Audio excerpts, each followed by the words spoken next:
Mesdames, Mesdemoiselles, Messieurs, bonsoir. Bienvenue sur Belgo Camp 21.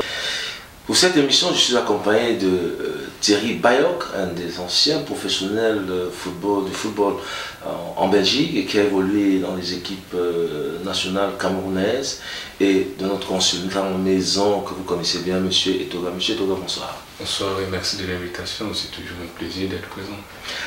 J'accueille aussi M. Thierry Bayok pour la première fois. M. Thierry Bayok, bonsoir et bienvenue sur le studio de Belgo Camp 21 TV. Merci bien à vous, merci cher frère, merci de m'avoir invité et de me donner la chance ou l'opportunité de parler des choses qui concernent notre pays et qui pourront nous amener peut-être à trouver des solutions. Je vous remercie. Au sommet de cette émission, vous l'aurez compris, nous allons parler de la note du ministre de la Jeunesse et des Sports, M. Narcisse Moalé Kombi, qui a adressé une note à la fédération, disons à l'Inter de Milan. La note a été adressée à l'Inter de Milan pour le retour de Onana à l'équipe nationale. M. Toga, est-ce que le ministre peut se succéder à la fédération et demander qu'un joueur revienne comme ça à l'équipe nationale? Oh, je pense que non, il est vital en besoin. Mais au regard de la loi, il est stipulé que la Fédération camerounaise de football est un organisme indépendant et donc elle gère le football camerounais comme bon lui semble, entre guillemets, parce que bon lui semble qu'elle fait des choses bizarres. Dans le sens où si elle veut bien faire des choses bizarres, c'est à ce moment-là que la tutelle revient à la charge pour dire les orientations ici ne cadrent pas avec l'image qu'on aimerait pour le football camerounais ou alors l'image du Cameroun au niveau de l'organisation et ou alors l'émancipation de nos jeunes footballeurs. Mais en soi, s'il prend cette posture-là et a envoyé une telle lettre, c'est que il considère ici que l'État Cameroun est quelque peu en déroute et il faille faire appel à tous les éléments nécessaires pour qu'on sorte un peu de cette turpitude-là. On est à quand même quelques 3 matchs, on ne connaît pas le goût de la victoire et il faille rappeler les éléments importants qui, dans le temps, nous ont permis de remporter des victoires. Et donc, le retour dans cette lettre-là à l'adresse de l'Inter de Milan pour le rappel à cette sélection-là d'André Onana ne peut que être un élan, bien envie de dire, patriotique, et que c'est l'État qui se met à genoux devant son fils pour qu'il vienne répondre sur le drapeau national. On aurait dit un militaire que le président de la République envoie sur le champ de bataille pour lui dire tu n'as pas le choix, il faut défendre la patrie. Est-ce que les Gobinson ou le président de la Fédération camerounaise de football vont donner suite à cette allégeance du ministre? C'est vrai qu'il y a du rififi, mais si on veut analyser cet acte du ministre de l'Éducation du sport au Cameroun, là, vous allez voir que certains prennent le prisme juridique. Si on reste dans le juridisme, on fait fausse route. Ici, il faut plus mettre en avant le côté patriotique que l'État camerounais non plus le ministre en soi a pris. Si on regarde juste l'acte du ministre, on va faire fausse route, mais il faut voir que le Cameroun fait appel à ces jeunes poulains pour qu'on essaye de redorer le blason de notre football. C'est en cela que je pense que si les juristes peuvent un peu laisser la Fédération camerounaise de football et le ministre qui a pris cet acte-là s'entretenir avec son... Il ne faut pas oublier qu'André Onana, c'est le fils de Samuel Eto'o. Et donc, je ne vois pas en quoi cette lettre adressée à l'Inter de Milan pour le retour d'un des fils de Samuel Eto'o pourrait créer du rififi entre ces deux institutions-là. Je pense qu'ils sont sur la même longueur d'onde et il faut un peu donner de la réflexion aux Camerounais qui aiment papoter sur des questions sans toutefois aller dans le fond. Monsieur Thierry Bayok, quel est votre avis sur ce courrier qui a été envoyé à André Onana directement par le ministre de la Jeunesse et des Sports? Comme je dirais, tout simplement, il y a des problèmes qui n'ont pas lieu d'être, malheureusement pour nous. On aime s'acharner sur des trucs qui n'ont pas lieu d'être. Je pense que le ministre veut le bien du Cameroun, ça se voit, c'est normal. Mais en tant que ministre, en tant qu'homme d'État, je pense qu'à un moment, il y a certaines procédures qu'on doit suivre. Et quand on admet que la Fédération camerounaise de football est une identité à part, qui sait gérer ses problèmes, qui a des élus, qui a des personnes à leur tête et qui dirigent bien, et pour le moment, on ne va pas dire que ces gens qui ont été élus au hasard. Je crois que, ok, le ministre a voulu bien faire, peut-être, d'accord, mais je crois qu'on ne doit pas en faire un problème. Ça doit être pris comme un acte de patriotisme. C'est pour moi une histoire qui ne devrait pas exister, qui n'existe même pas. Parce que je pense qu'André Onana, dans son fond propre, en tant que Camerounais, en tant qu'enfant de ce pays-là, quand il ne défend pas les couleurs du Cameroun, il n'est pas content. Donc pour vous, André Onana devrait revenir vers son entraîneur, qui est Rio Hasson, et demander des excuses et se plier aux exigences du coach. Ouais. On pourrait lui dire comme ça, mais nous on ne connaît pas les données, les aboutissants. On ne connaît pas ce qui s'est passé a priori.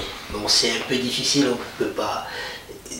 Chez nous au Cameroun, on a l'habitude de prendre les choses. Le monde du foot, il est très compliqué, très complexe. On a l'habitude de prendre les choses a priori, ou on a l'habitude de prendre les choses superficiellement. Rigobert, je ne crois pas que Rigobert, en aucun moment, ne peut en vouloir du mal au petit André Onana.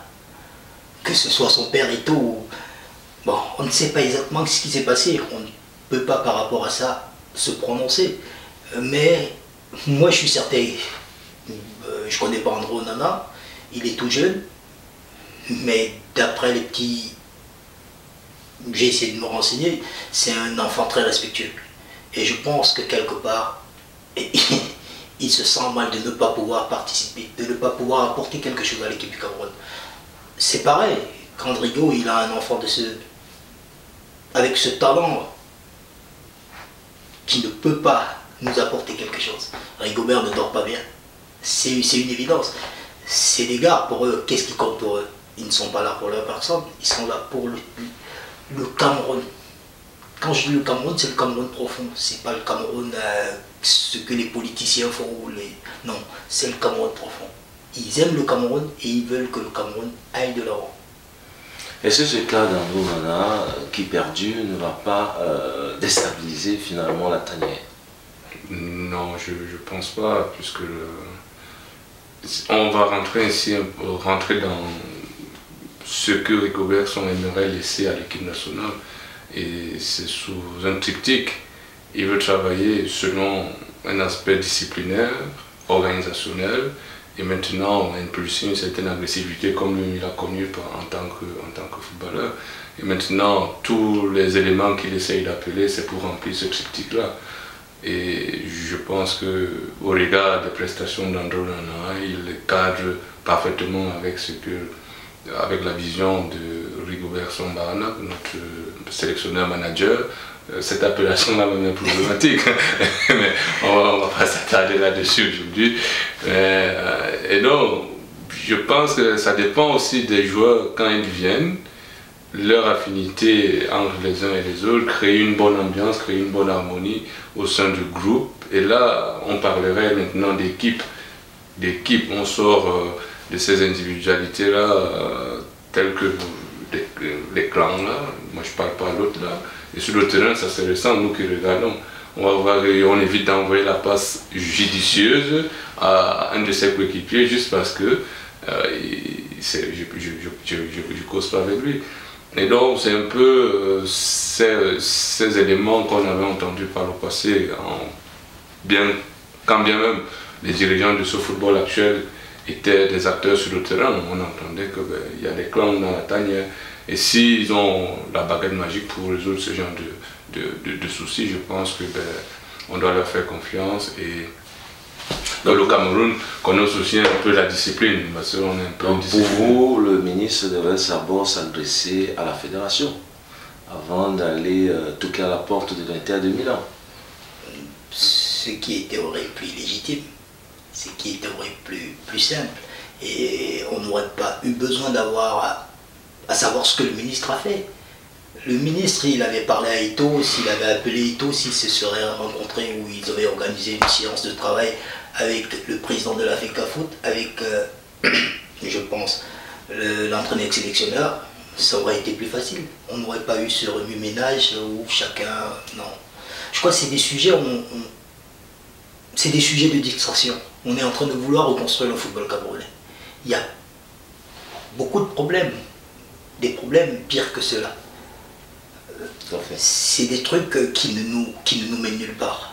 C'est des problèmes superficiels, c'est des trucs qui nous perdent du temps. Parce que le football camerounais, il y a un travail de fond qui est en train d'être vouloir fait. Et je pense que ça nécessite, ça ne doit pas se faire du jour au lendemain, il n'y aura pas un claquement de doigts. Il y a beaucoup de trucs qui doivent être faits. Quand on regarde, il y a 15 ou 20 ans en arrière, le football camerounais était, je ne vais pas dire structuré, mais il y avait une continuité dans ce qu'on faisait. Il y avait de la relève. On savait qu'aujourd'hui, si tel va partir, il y a des gens qui vont arriver. Il y a l'école des brasseries qui a fourni plein de joueurs. Il y a des joueurs qui se sont développés, le championnat qui existait. Mais aujourd'hui, c'est un peu différent. C'est très compliqué. C'est une situation très complexe. Même pour les entraîneurs, c'est très difficile. C'est pas évident. Rigobert aujourd'hui se retrouve dans une situation où, bon, quand il regarde autour de lui, au Cameroun, il y a des joueurs de foot, je ne dis pas non. Est-ce que le talent est le même aujourd'hui? On ne saurait pas le dire. Est-ce que les binationaux aujourd'hui peuvent nous apporter quelque chose à l'instant T? Je ne pense pas. Parce que c'est un tout. Il faut développer une certaine structure. Il faut former des gens. Il faut partir sur une certaine base. Et je crois que l'équipe actuelle, c'est ce qu'ils essayent de faire. Ils ont une vision des choses. Justement, cette vision-là, parlons un petit peu de cet aspect technique.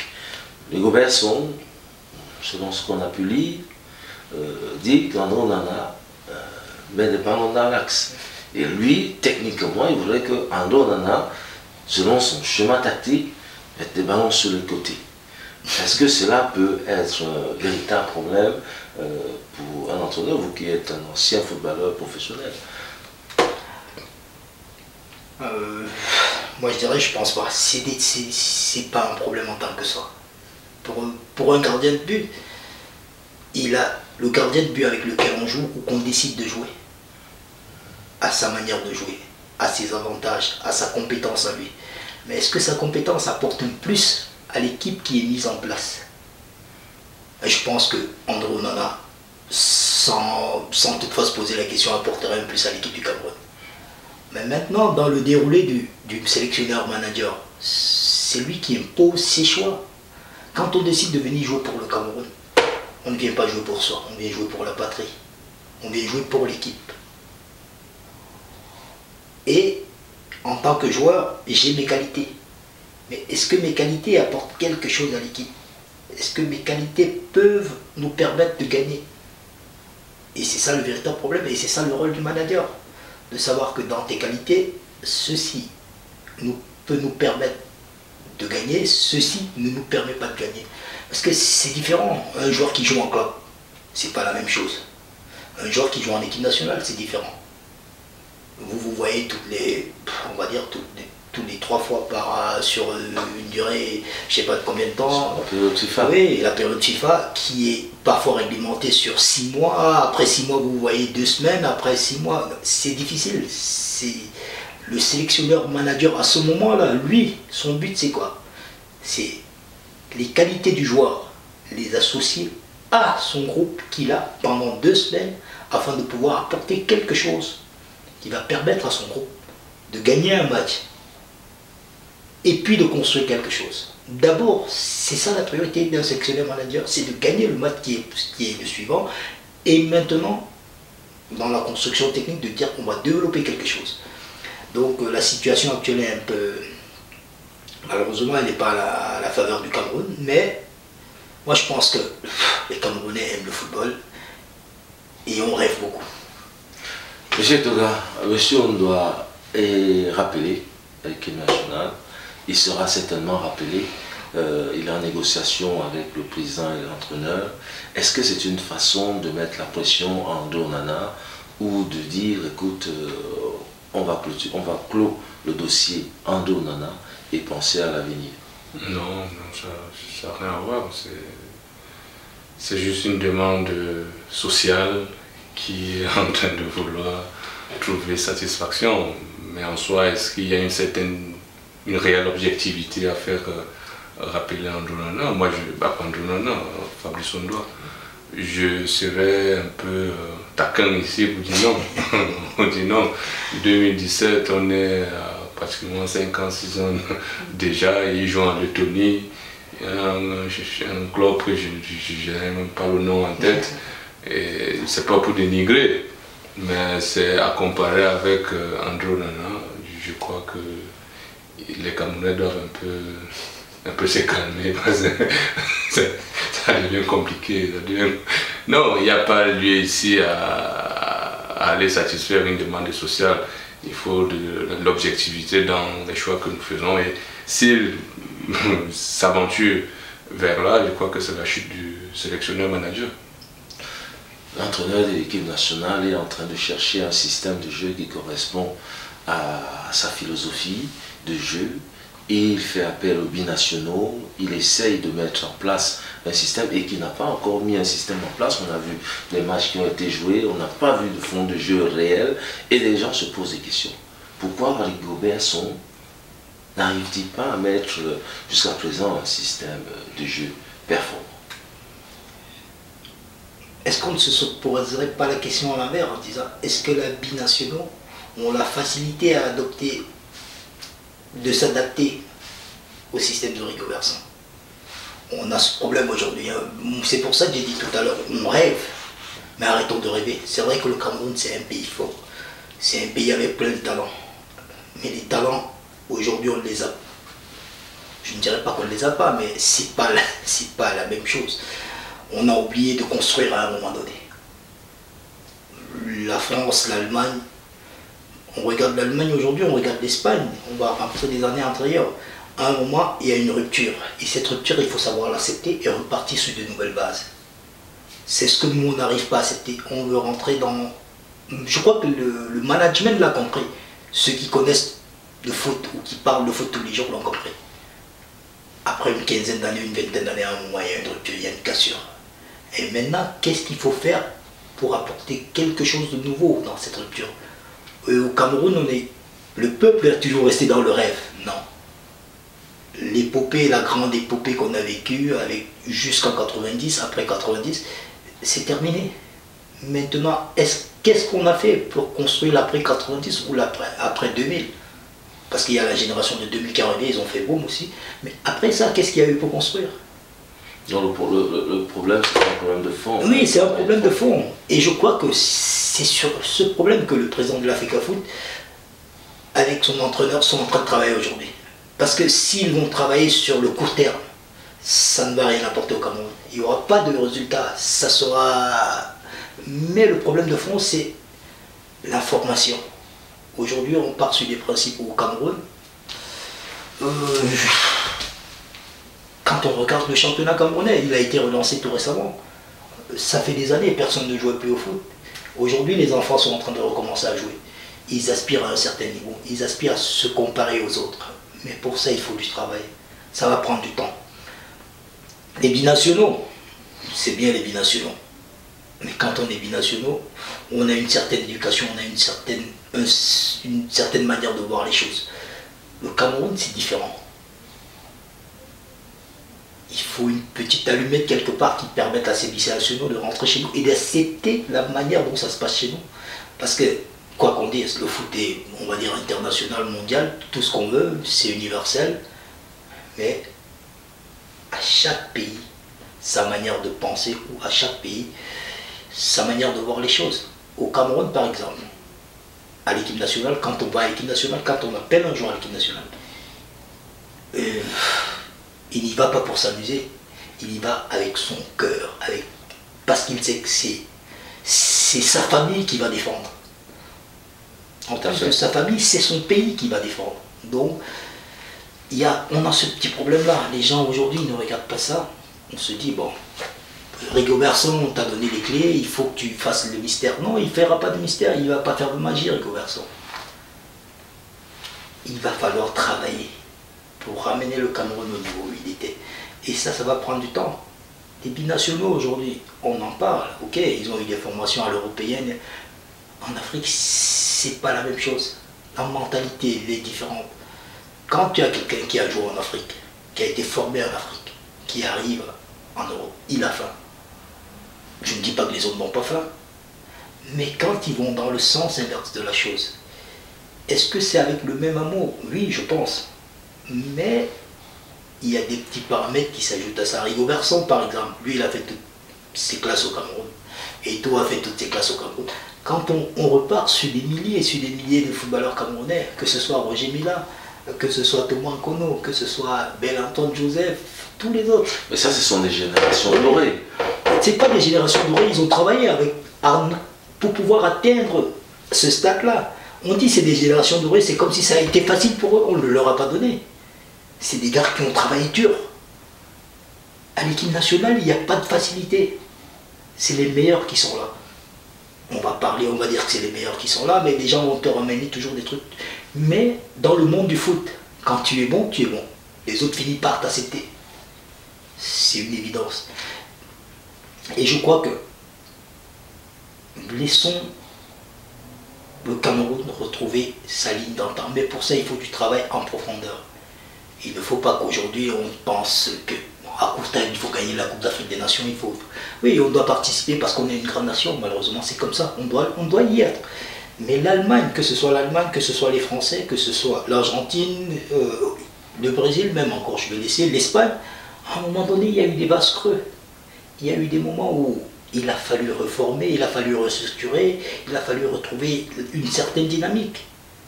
Au Cameroun, les gens n'y pensent pas, on ne veut pas donner ce temps-là, on ne veut pas laisser la possibilité aux gens de travailler. Sans le travail en profondeur, ça ne se fera pas. Tout à fait. Le directeur technique national est nommé, on sait très bien, c'est Angelbert Barga, qui certainement fera un travail en profondeur. On a évoqué le fait qu'il a pris en main cette dualité ou cette triade d'entraîneurs et il est au contrôle des sélections des joueurs à l'équipe nationale. On a évoqué le fait qu'on aura certainement une difficulté qui pourra se mettre entre le directeur technique national et l'entraîneur national. Est-ce que, d'après les propos de ce qu'on vient d'entendre de Thierry Bayon, la profondeur du football, reformer le football, est-ce que M. Angelbert Baga va s'atteler et aller chercher dans les fourmilières, dans des petits villages, des joueurs de talent? Oh, si l'information que je viens d'apprendre concernant Fabrice Ondoa est avérée, je crois que son cahier des charges a été un peu mal ficelé. Vous ne pouvez pas aller rechercher un joueur à l'oubliette pour venir refonder une quelconque compétitivité. C'est un peu se moquer du peuple camerounais. Et donc, c'est en ce lieu que moi je vais un peu demander à ce que la Fédération camerounaise de football nous dise quelles sont les prérogatives de la DTN et quelles sont les missions de la DTN et quelle sera l'influence de la DTN sur la sélection de l'équipe nationale du Cameroun. Quand on va répondre à ces questions-là, on va se rendre compte que c'est encore, comme au Cameroun, un lieu de malversation financière, où on place des gens juste pour les récompenses qu'ils ont eues par le passé. Peut-être qu'ils ont aidé un footballeur camerounais qui aujourd'hui essaye de lui faire la passe. Comme on dit dans le football, je te fais la passe aussi. Et donc, est-ce qu'il est là pour travailler véritablement? Sinon, il ne va pas aller cautionner cette histoire de Fabrice Ondoa.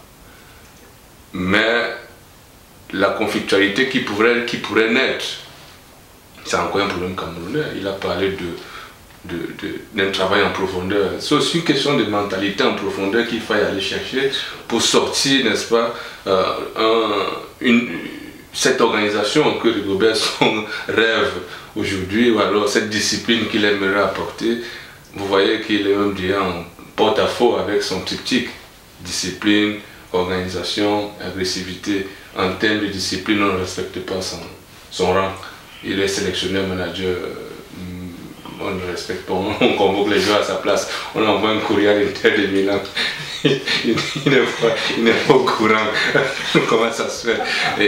Mais je n'ai lu par le fait que peut-être il y a eu des discussions et on sait bien, j'aime cette citation de Stendhal, quelle que soit la couleur et le jugement de la cour, la blanc ou noir. Et donc j'espère qu'il n'a pas voulu se mettre comme un petit bébé devant Fando Nana. Et le ministre a dit, ben, je vais porter moi ma casquette de chef d'État, d'homme d'État, et je vais faire le travail à votre place, il n'y a pas de souci.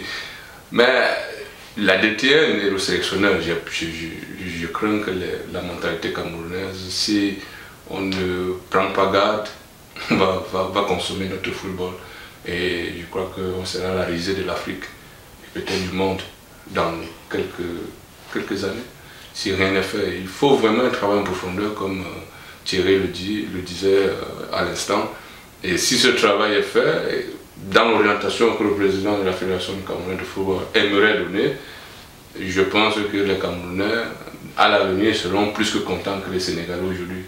Parce que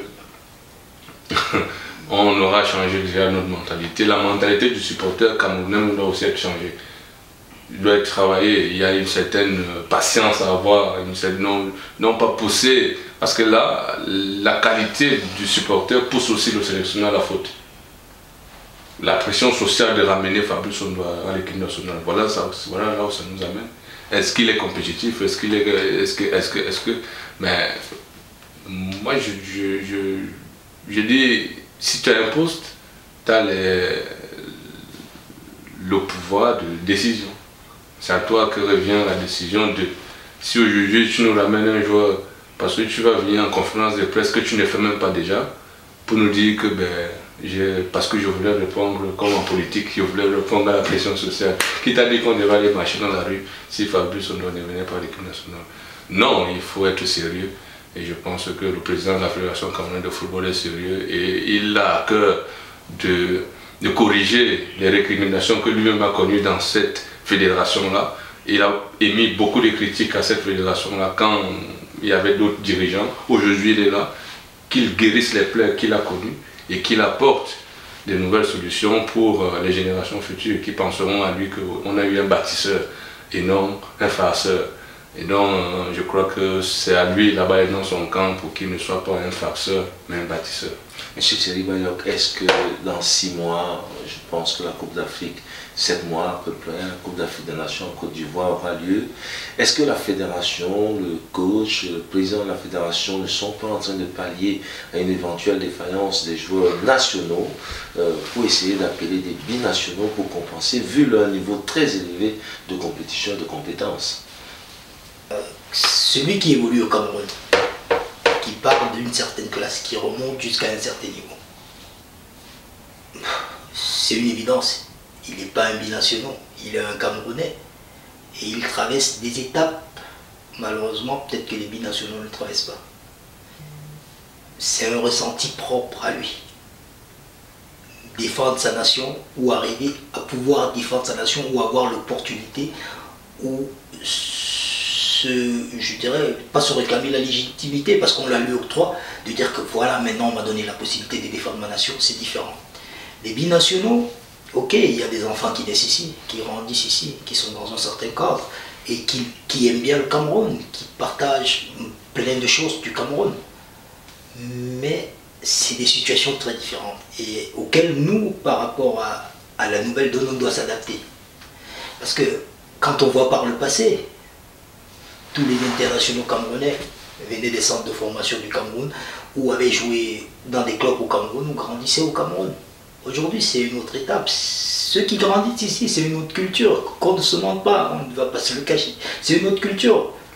C'est vrai que ça n'a rien à voir avec la culture football, mais dans la culture football, il y a la culture de la vie qui est sur le côté. La manière de penser ou de voir les choses. Quand vous venez prendre un binational, il a grandi ici. Il faudrait qu'il s'adapte, quoi qu'il fasse, même s'il aime le Cameroun. Il n'a pas les réalités du Cameroun. Celui qui joue au Cameroun, qui grandit au Cameroun. Je ne fais pas de comparaison, je veux juste faire comprendre aux gens que c'est pas évident. Même pour eux, c'est les binationaux, c'est pas évident. Ils se retrouvent dans une situation là où ils doivent apprendre beaucoup de choses. Ils doivent prendre en considération beaucoup de choses, malheureusement. Mais je pense qu'on a un sélectionneur national aujourd'hui et un dirigeant, Samuel Eto'o, qui est à la tête de la fédération, le président de la fédération, qui eux ont parcouru toutes ces étapes-là. Ils connaissent ce qui se passe, ils ont les solutions en main, ils savent où ils veulent aller. Et je crois que le Cameroun aujourd'hui, est-ce qu'on veut vraiment reconstruire le football camerounais? Est-ce qu'on se mélange à la politique? Moi, j'aime pas parler de politique. Parce que ce qu'on fait là, est-ce que c'est la politique? Comme on dit, les politiques qui construiront notre pays, oui, mais le football se construira avec les footballeurs. C'est une évidence. On veut se le régner ou on veut l'apporter aux politiques? Non, ce n'est pas les politiques qui construiront le football camerounais. C'est d'abord les footballeurs camerounais, avec ce qu'ils ont appris, ce qu'ils ont vécu, qui apporteront le nécessaire à la construction du football camerounais. Et pour développer le football camerounais, reparlons du cas du gardien André Onana ou de son cousin. C'est difficile. On ne ferait pas une discussion. On a André Onana, on a, comment tu as dit tout à l'heure, Fabrice Ondoa. C'est pas qu'il est mauvais, mais c'est ça le monde du foot. Le monde du foot, il va tellement vite, comme Eto'o disait. Aujourd'hui, Hazard, tu es brillant, demain si tu ne l'es pas, on prendra quelque chose. Ronny, tu es brillant, demain si tu ne l'es pas, ça va tellement vite. Et c'est ça le monde du foot, il faut savoir l'accepter. Ceux qui pratiquent le foot, qui jouent au foot, le savent. Mais le public camerounais, M. Toga... Si tu permets, j'aimerais, quand il parlait, ça mijotait un peu dans ma tête sur la question des binationaux. Est-ce que là, on ne pourrait pas dire que c'est la faute à l'Africa Foot qui n'a pas une stratégie d'intégration des binationaux à la base? Pas du tout. Je dirais non. Parce que c'est, comme on dit aujourd'hui, on l'appelle un monde généralisé, un monde global. L'Africa Foot, qu'est-ce que l'Africa Foot devrait faire? Le principe de l'Africa Foot, c'est quoi? C'est de d'abord former des joueurs camerounais. C'est de pouvoir, dans le vivier du Cameroun, retrouver des talents. Malheureusement, on a des talents qui partent à gauche, à droite et qui se retrouvent dans une certaine situation, qui se retrouvent, comme on dit, binationaux. Moi, j'aime pas ce terme-là. Je dis binationaux. Binationaux, c'est quoi? Le gars qui se sent camerounais vient jouer pour le Cameroun. Il n'y a pas de binationaux, le gars qui se sent camerounais vient jouer pour le Cameroun. Ça n'existe pas, c'est des termes qu'on utilise. Et c'est ça qui porte souvent des discrédits sur les personnes. Et c'est des termes, non, pour moi ça n'existe pas. Celui qui se lève le matin, il sait que je suis camerounais. Il n'est pas binational. Il est camerounais dans son esprit, il vient jouer pour l'équipe nationale du Cameroun. Le problème de la fédération, c'est ça. Que ce soit la fédération française, la fédération belge, la fédération espagnole, les Argentins, les Brésiliens. Là, le problème, c'est quoi? C'est de former des joueurs à la base qui pourront demain prendre la relève des autres. Ok, sur le plan économique, on a un problème. On n'est pas une nation forte économiquement. Nos joueurs vont s'expatrier. C'est une réalité. On ne va pas en discuter de cela. Est-ce que le fait que nos joueurs s'expatrient devrait nous poser un problème? Non. Mais est-ce qu'il devait avoir un travail de fond? De dire que voilà, on a formé nos joueurs. On sait qu'ils sont meilleurs, ils sont forts. Ils partiront demain pour évoluer dans les grands championnats. Est-ce que c'est dans cette logique qu'on tend? Je pense que dans la norme des choses, c'est là où on devrait y aller. Mais je disais tout à l'heure que le public camerounais, c'est un public de gagneurs. La mentalité de la victoire. Et si cette mentalité de victoire ne pousse pas, ne met pas un différent entre le public et le sélectionneur, qui lui prend le temps de mettre en place peut-être un système de jeu, des plans de jeu et sélectionner des joueurs compétents pour son chemin de jeu ou sa philosophie de jeu. Est-ce que ce problème de public gagneur, public de la victoire ne pose pas de problème? Dans une certaine mesure, et ça dépend de l'angle sur lequel on va analyser la question. Si on est du côté du coach qui est sous pression, c'est problématique. C'est problématique. C'est un public exigeant. À la moindre, tu peux avoir fourni un match excellent au Cameroun. tu gagnes 1-0, mais on va te dire que tu as joué contre qui? C'est quelle équipe que tu as gagné 1-0? Donc le public aimerait, par exemple, je suis toujours sans porter du discrédit, il y a une quelconque nationalité. Ici, je prendrais au hasard le Bénin. Tu joues contre les écureuils. Les écureuils, tu gagnes 1-0, le public va te dire, c'est pas possible. On doit virer ce coach, il n'a rien apporté. On pourrait mettre même ma grand-mère sur le stade et elle va fournir un football plus alléchant. Et non, ce public-là, il est exigeant. Pour le coach, c'est problématique. Parce qu'il doit répondre, satisfaire à cette demande qui est extrêmement forte. Le coach est dans ce drame-là, c'est un drame, c'est un véritable drame. Choisir entre impulser sa philosophie de jeu et rencontrer les aspirations d'un peuple, d'une foule, qui lui demande assez et beaucoup. Sauf qu'en psychologie, c'est Gustave Le Bon qui nous dit que la foule, elle est inconsciente et elle ne réfléchit pas. Et donc, ça revient au coach ici de savoir que cette foule qui le pousse à la faute ne réfléchit pas. C'est au même titre que les manifestations. Ça peut réussir, ça peut échouer. Mais sauf que la manifestation a toujours un leader. Et c'est pourquoi on a le leader ici, le coach, qui doit enseigner à cette foule-là que voici la route que je veux que nous suivions. Mais si cette route-là n'est pas forcément bien expliquée et que sur l'aire de jeu, les connaisseurs camerounais que nous sommes, on ne voit pas aussi le travail que le coach essaye de faire, ben ça devient l'anarchie. Et quand on parle d'anarchie, on voit bien qu'il n'y a pas de construction. Bien que dans l'anarchie, il y a une certaine construction. Ça devient un peu trop philosophique, mais c'est comme ça. Et donc, le coach, il est sous la braise et je crois que le peuple camerounais va souffler autant que possible pour que la braise ne s'éteigne pas.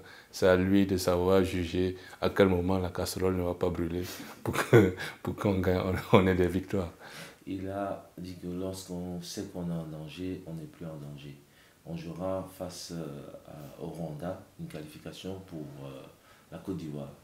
Monsieur Thierry Bayoc, est-ce que l'équipe nationale du Cameroun peut se qualifier pour la Côte d'Ivoire, pour la Coupe d'Afrique des Nations?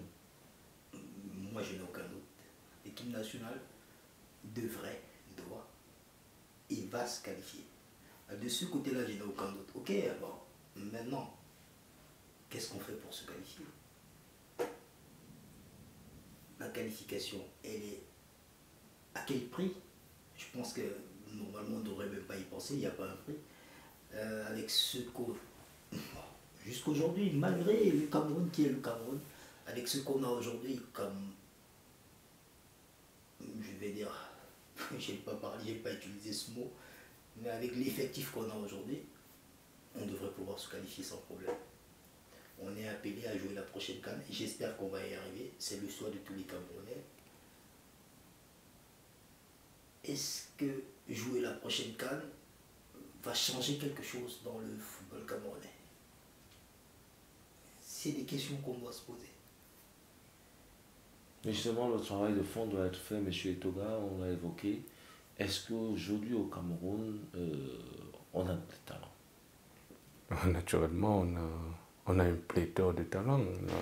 Et c'est un peu en cela que je rejoins l'analyse de bout en bout qu'a fait Thierry ici. On voit bien le championnat camerounais qui est sous le chemin d'être médiatisé parce qu'on sélectionne les joueurs locaux, entre guillemets, soi-disant pas professionnels, pour intégrer l'équipe nationale, ce qui donne de l'envie à d'autres du championnat camerounais de rêver que s'ils travaillent, ils peuvent intégrer cette équipe-là. On doit aussi regarder le travail de Rigobert dans ce sens-là. Non pas parce qu'il fait un match nul avec la Namibie ou bien avec... On doit regarder ce travail-là et il fait rêver beaucoup de Camerounais à l'heure actuelle il donne encore envie à des Camerounais de pratiquer ce sport-là. Parce que dans le passé, les joueurs de ce championnat-là ne rêvaient même plus porter ne fût-ce que le maillot des U23. Ils ne rêvaient plus parce qu'on venait toujours chercher les binationaux. Et donc, c'est en ce sens-là qu'il fait un travail aussi honorable, il faut le reconnaître ici. Mais maintenant, je crois qu'il est aussi fautif de son ambiance à la Captain Morgan. Et donc, il doit un peu se focaliser sur le jeu. Et je crois que c'est ce que les Camerounais attendent de lui. S'il le fait, il ne va pas retrouver ses vidéos en train de danser sur les réseaux sociaux, mais plutôt en train d'élaborer des tactiques pour montrer aux Camerounais qu'il est un fin tacticien. On l'a qualifié de danseur, M. Thierry Bayok. On sait très bien qu'un bon footballeur, c'est un très bon danseur. Et Pichichi lui-même, Samuel Eto'o, a des pas de danse redoutables. Roger Mila, des pas de danse redoutables. Et les défenses européennes en ont souffert. Est-ce que le fait de danser pour l'entraîneur national, c'est une façon aussi de refouler cette pression qui est mise sur lui? Vous savez, avant d'être entraîneur national, on n'est que des êtres humains. Avant d'être des footballeurs, on est des êtres humains. Et un être humain, par moment, est appelé à manifester sa joie ou à la contenir, malheureusement. Et il la manifeste, et il la manifeste de très belle manière. C'est un bon vivant. Il a traversé des étapes dans sa vie. Il a vu, je crois, je ne saurais le dire, c'est en plus un grand frère avec qui j'ai pas évolué, mais j'ai eu le temps de connaître, de discuter un peu. Donc, sur ces questions-là, je ne me pose pas de problème. Ce que les gens veulent faire voir aux autres, ce que les gens, cette image de vouloir la coller à Rigo Berson, c'est un danseur, c'est non. Il y a un minimum. C'est un monsieur qui a joué à partir de 17 ans sa première Coupe du Monde. Il en a fait plusieurs. Il a connu le football français, il a connu la mentalité anglaise, il a connu la mentalité italienne, il est passé en Allemagne, il est parti à Galatasaray. Donc, de tout ça, vous n'allez pas me dire, vous ne pouvez pas me dire qu'il n'a pas appris. Il a gardé beaucoup de bagages. C'est plein de choses. De chaque pays où il est passé, il a appris quelque chose. Et je me dis aujourd'hui, de renvoyer à cette image de danseur, malheureusement, c'est ce que les gens trouvent la facilité. C'est trop facile de coller une étiquette à quelqu'un. Rigo Berson est Rigo Berson. Il a sa personnalité, il a sa manière de voir les choses, de s'exprimer. Didier Deschamps aujourd'hui, c'est pas le Didier Deschamps qui s'exprime. On dit Didier Deschamps nous donne des... Il essaye d'expliquer, oui, mais Joachim Löw, c'est pareil. On a eu des anciens entraîneurs à l'époque, ou les Mourinho, qui n'expliquent pas. Le monde du foot, il est comme ça. À un moment donné, il faut accepter la personne telle qu'elle est. Rigo Berson n'aura jamais les compétences d'un bon orateur. Non, il est Rigo Berson, il est lui, il est sa personne. Et sa personne, on la connaît. Tout à fait. Monsieur Togara, on a un entraîneur philosophe qui a imprégné à l'équipe nationale une philosophie et sa façon de voir le foot et sa façon d'exprimer un langage philosophique qu'il met en place au niveau de cette tanière. Et le public camerounais n'arrive pas encore à s'imprégner de cette philosophie-là. Pourtant, elle est d'une hauteur, il n'y a pas son pareil. Non, du tout, du tout. La théorie du danger, c'est une masterpiece, on dirait en anglais. Parce que chacun pourrait interpréter ça à sa manière. Mais je pense, si je me projette dans le subconscient du peuple camerounais, je me dirais qu'ils sont en train juste de l'interpréter, que le coach a décidé, lui d'abord, de se mettre dans une position un peu bizarre là. C'est à ce moment-là que lui, il va montrer que c'est là, lui, alors il n'est pas en danger. C'est à ce moment-là. Mais le peuple n'aimerait pas se retrouver dans des situations pareilles. C'est de manière ponctuelle. Comme tu le dis, c'est de manière ponctuelle. C'est par rapport à un moment bien précis. Mais dans ce qu'il pense, dans ce qu'il envisage, ça ne se limite pas à ça. Et les gens ont pris ça pour en faire une image ou une manière de penser de Rigo Berson. Non. Il nous a dit que celui qui piétine les excréments devient tout de suite boiteux, par exemple. Oh, vous savez la culture africaine a tellement de proverbes que le coach Rigobertson est un bon Africain. Il utilise cet art oratoire-là à sa manière et de fort belle manière. Vous savez, c'est aussi une manière de magnifier aussi nos cultures, hein, ce qu'il fait là. Vous savez, quand il nous sort la théorie du danger, on nous fait savoir que c'est une traduction d'un proverbe bassa il est en train de nous livrer là. Et donc ça renvoie les gens à la recherche, à aller apprendre de nos cultures, du savoir culturel. Et donc le coach, il coach aussi les hommes.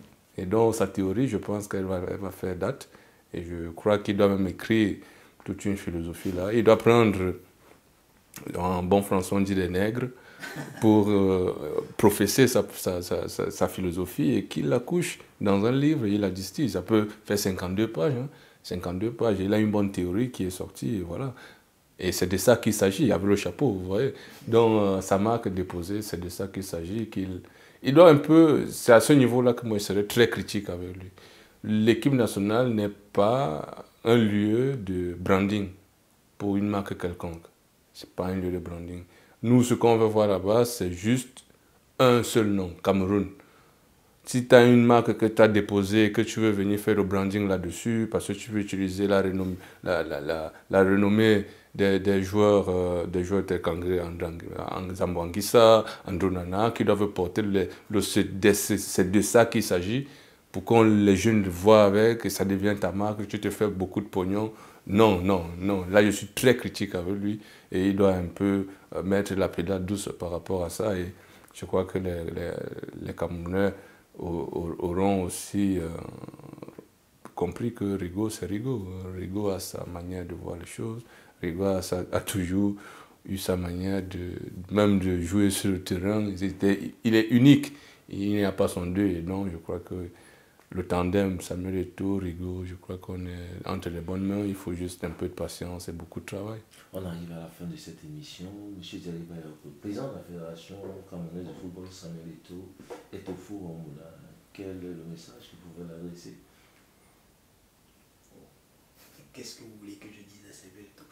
Il sait où il a mis les pieds, il sait où il va. Le public camerounais ou le peuple camerounais, on est dans une situation assez critique vu ce qu'on vit aujourd'hui. Sur tous les plans, sur tous les fronts. On ne va pas dissimuler la chose ou on ne va pas, que ce soit sur le plan économique, par rapport au panier de la ménagère, par rapport à ce qui se passe au Cameroun aujourd'hui. C'est un État qui est sous les braises, sur tous les plans, politique, économique, football, tout ce que tu veux. C'est un État qui est sous les braises. C'est comme on dit, peut-être à ce moment-là où on a besoin des vrais hommes. Et je pense que c'est les vrais hommes qui sont là.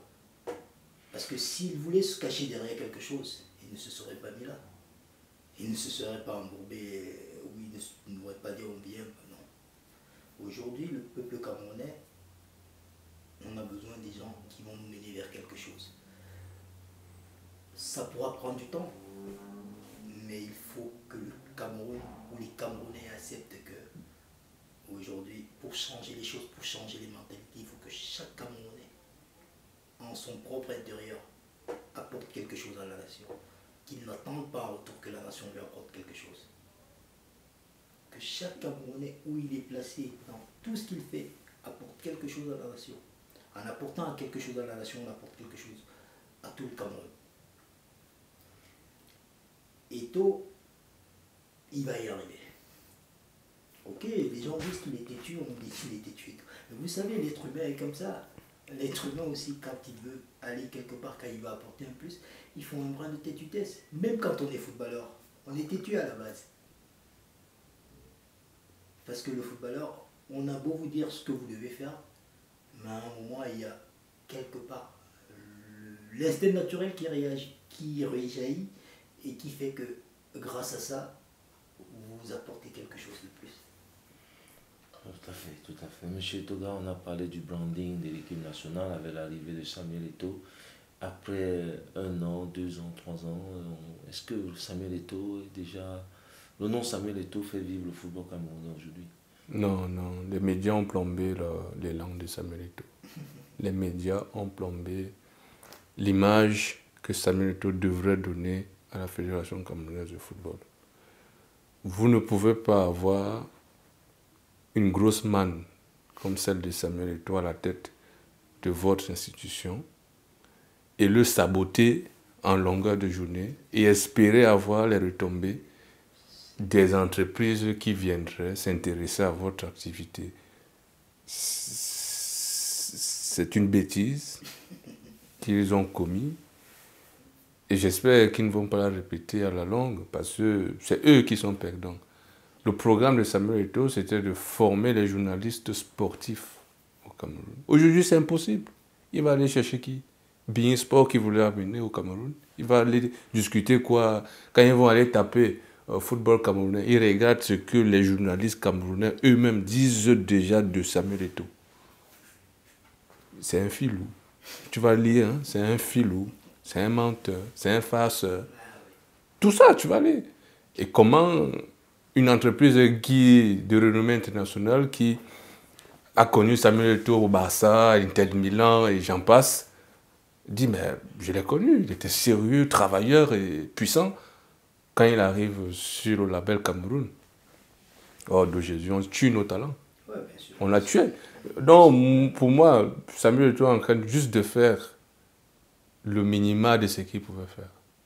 Parce qu'il a été élu et il ne veut pas abandonner. S'il avait la possibilité d'abandonner, moi je suis sûr qu'il aurait abandonné.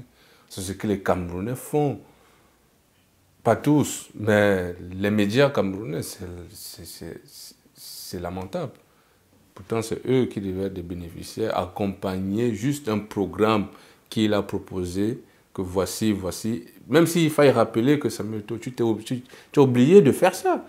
Tu viens chez un porteur télé, mais tu dis, ben, dans le programme qu'il nous a dit, il avait prévu d'ici 2 ans construire 7 stades. Tu dis, rendu à 2 ans déjà de mandat, Samuel Eto'o n'a que construit un stade. Les raisons de pourquoi est-ce qu'il en est à 7. Mais aujourd'hui, il nous a parlé qu'il devait ramener des sponsors. Comment tu vas ramener des sponsors dans une certaine animosité? Les sponsors viennent parce qu'ils voient une opportunité de faire du branding de leur marque. Une manne qui vient... Samuel Eto'o, c'est du diamant qu'on avait.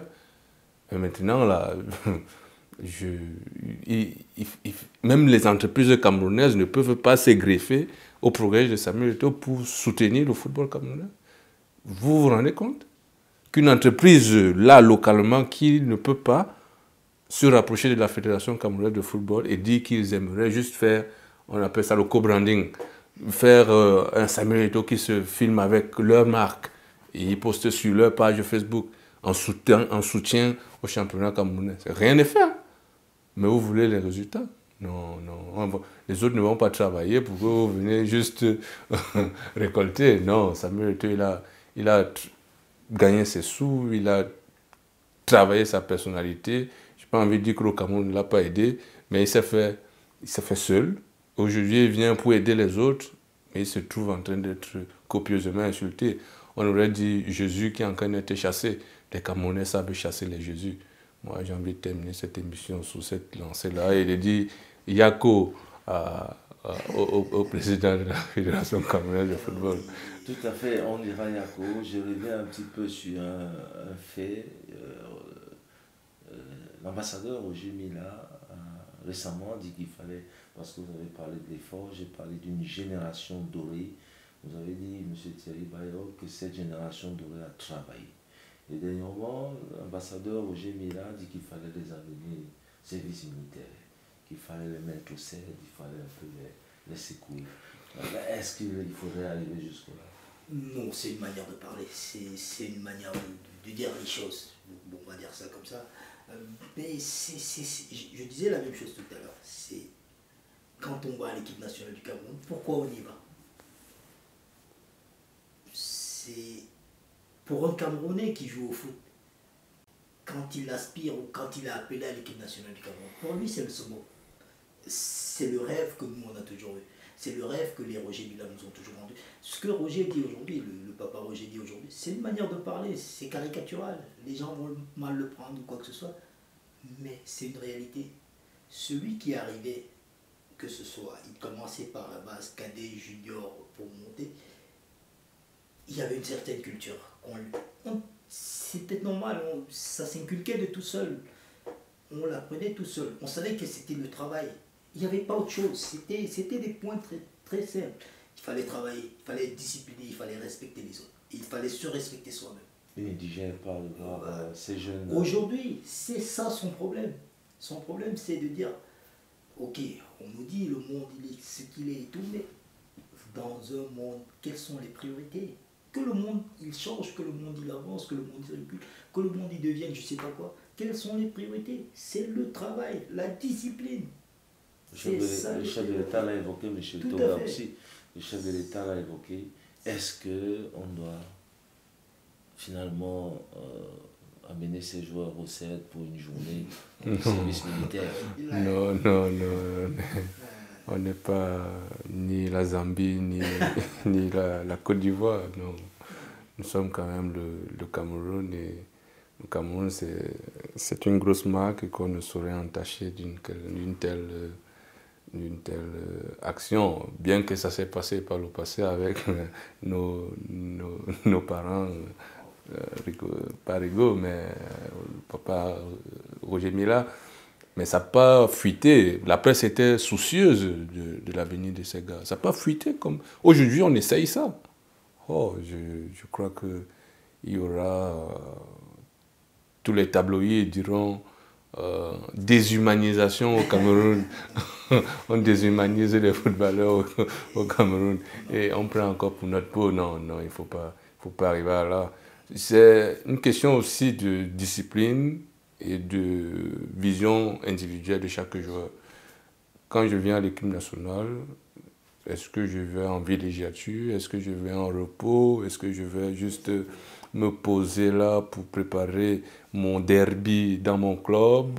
Est-ce que vous voyez tout ça? Et l'animosité aussi des commentaires que le public fait sur les réseaux sociaux, parce que ces gars, je me dis, on doit un peu les priver des téléphones. Moi, je me dis. Parce que quand un joueur, à la veille d'un match, passe sur les réseaux sociaux du Cameroun, se met à lire ce qu'on dit de lui, je crois que c'est pas gai.